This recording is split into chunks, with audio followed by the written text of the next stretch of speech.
নমস্কার, আমি মৌমিতা আবার একটি নতুন ভিডিও নিয়ে আপনাদের সামনে চলে এসেছি। অনেক সময় আমরা বাবা মারা আমাদের বাচ্চাদের সামনে ঝগড়াঝাটি করি, আর ঝগড়াঝাটি করার সময় একে অপরকে দুটো ভালো মন্দ কথাও শুনিয়ে দিই। এর ফলে বাচ্চাদের মনের মধ্যে একটি নেগেটিভ অ্যাটিটিউড গ্রো করে। আর যেহেতু তারা বাচ্চা, তারা ওই কথাগুলোর কোনো মানে বোঝে না, তাই তারা অন্যের কাছে ওই প্রথাগুলো প্রকাশ করে ফেলে। এর ফলে আমরা তো নিজেরা হেকেল হই, আর বাচ্চাদের মনের মধ্যে এটা তৈরি হয় কি বাবা মায়ের মধ্যে ঝগড়াঝাটি হওয়াটাই স্বাভাবিক, ঝগড়াঝাটি ব্যাপারটা ভীষণ স্বাভাবিক। তাই তারা ছোটোবেলা থেকে ঝগড়াঝাটি করতে শিখে।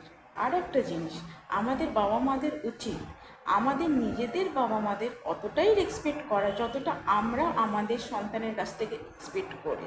কেননা একটা বাচ্চা ছোটোবেলা থেকে তার বাবা মা দেখেই বড় হয়।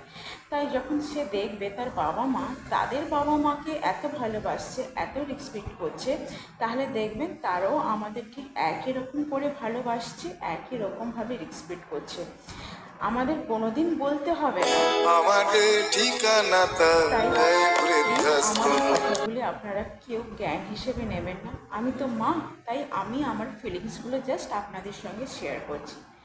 আমার এই ভিডিওটি যদি আপনাদের ভালো লেগে থাকে তাহলে প্লিজ লাইক করুন, আমার চ্যানেলটিকে সাবস্ক্রাইব করুন, আর প্রচুরভাবে শেয়ার করুন, আর কমেন্ট লিখতে ভুলবেন না কিন্তু। নমস্কার।